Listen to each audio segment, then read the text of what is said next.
Assalamualaikum warahmatullahi wabarakatuh.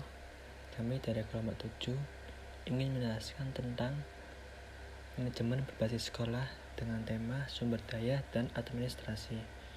Kelompok kami beranggotakan saya sendiri, kemudian ada Mbak Rivi dan Mbak Tri. Topik yang akan dibahas yaitu yang pertama, cara mengidentifikasi sumber daya yang diperlukan dan mengalokasikan sumber daya tersebut dengan sesuai kebutuhan.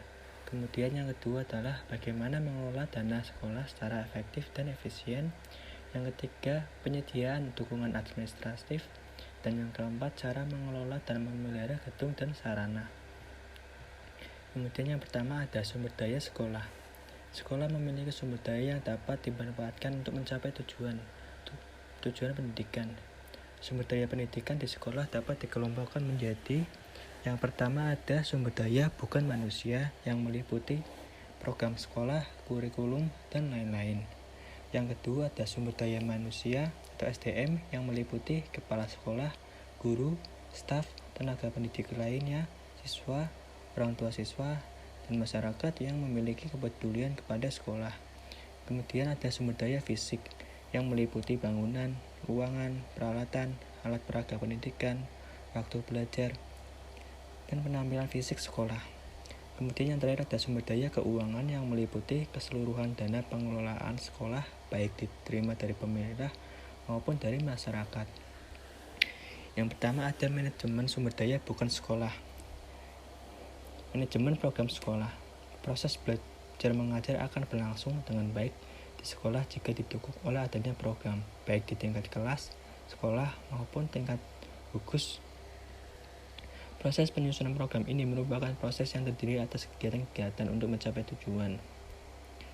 Dan yang terlibat yaitu kepala sekolah, guru, dan tenaga administrasi.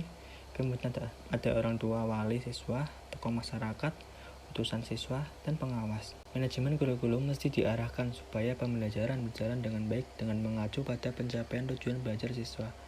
Manajemen kurikulum berkaitan dengan pengelolaan pengalaman belajar yang dialami siswa.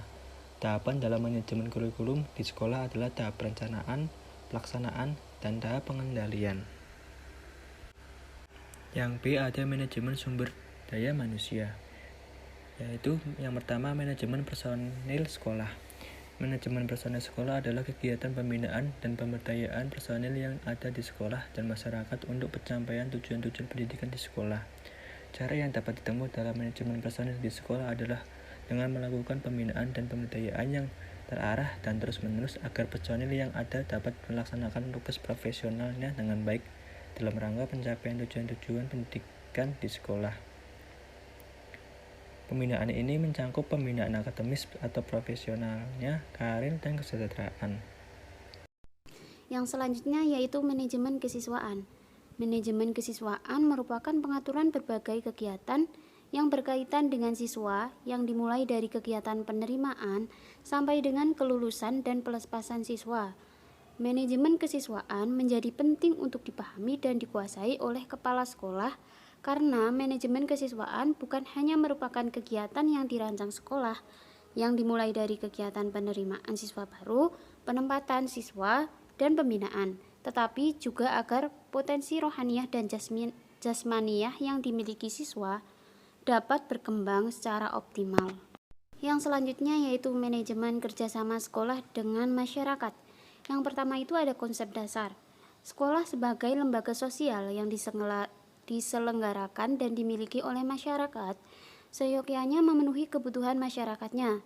Sekolah berkewajiban untuk memberikan penerangan kepada masyarakat perihal tujuan, program, kebutuhan, dan keadaan. Nah, sebaliknya, sekolah pun mesti mengetahui dengan jelas apa dan bagaimana kebutuhan, harapan, dan tuntutan masyarakat terhadap sekolah.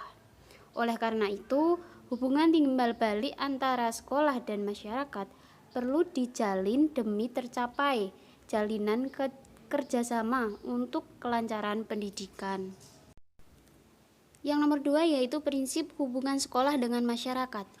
Kerjasama sekolah dengan masyarakat adalah kegiatan sekolah yang melibatkan masyarakat baik secara individual maupun organisasi dengan prinsip sukarela, saling menguntungkan, dan memiliki kepentingan bersama dalam suatu wadah guna membantu kelancaran penyelenggaraan pendidikan di sekolah.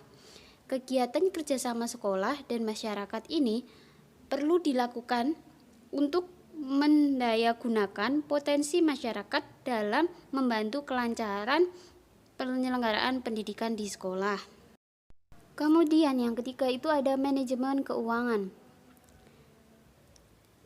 Manajemen keuangan adalah kegiatan sekolah untuk merencanakan, memperoleh, menggunakan, dan mempertanggungjawabkan keuangan sekolah kepada pihak-pihak yang berkepentingan. Manajemen keuangan perlu dilakukan karena sumber pembiayaan sekolah biasanya terbatas. Cara untuk mendapatkan tambahan biaya keuangan sekolah diantaranya yaitu yang pertama, menyusun proposal untuk setiap program kegiatan. Yang kedua, menentukan keperluan dana untuk setiap kegiatan. Yang ketiga, mencatat atau mendaftarkan sumber-sumber pembiayaan sekolah. Dan yang terakhir yaitu menyusun rencana anggaran dan pendapatan belanja sekolah. Dalam menggunakan keuangan sekolah, sekolah harus menetapkan yang pertama yaitu memilih bendahara, pemegang buku, dan pengawas yang bertanggung jawab. Kemudian menentukan mekanisme pengeluaran keuangan sekolah. Misalnya sebelum mengeluarkan uang harus mendapat persetujuan pengawas dan kepala sekolah. Kemudian yang terakhir yaitu menggunakan keuangan sekolah sesuai dengan RAPBS dan mencatat secara tertib dan cermat pendapatan dan pengeluaran sekolah. Yang keempat yaitu manajemen sarana dan prasarana. Manajemen sarana dan prasarana pendidikan dalam istilah asing dikenal dengan nama School Plan Administration yang mencakup lahan, bangunan, perabot, dan perlengkapan sekolah. Manajemen sarana dan prasarana diartikan sebagai kegiatan mulai dari kegiatan perencanaan, kebutuhan, pengadaan, inventarisasi, penyimpanan, pemeliharaan, penggunaan, dan penghapusan sampai dengan penataan lahan, bangunan, perlengkapan, dan perabot sekolah secara tepat guna dan tepat sasaran. Cara yang dapat ditempuh oleh sekolah dalam merencanakan sarana pendidikan di antaranya adalah yang pertama, merencanakan kebutuhan alat pelajaran seperti buku, alat praktik, bahan praktik, dan alat laboratorium, alat peraga, dan media pengajaran berdasarkan kurikulum yang berlaku. Kemudian mendiskusikan jenis alat pelajaran, alat peraga, dan media pengajaran yang harus dibeli dan dikembangkan atau dibuat sendiri. Yang selanjutnya yaitu mencatat fasilitas perpustakaan dengan cermat dan tertib. Dan yang terakhir yaitu menentukan tanggung jawab laboratorium dan perpustakaan.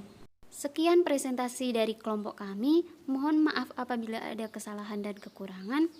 Terima kasih atas perhatiannya dan jangan lupa like, subscribe, and comment di video kali ini. Terima kasih. Wassalamualaikum warahmatullahi wabarakatuh.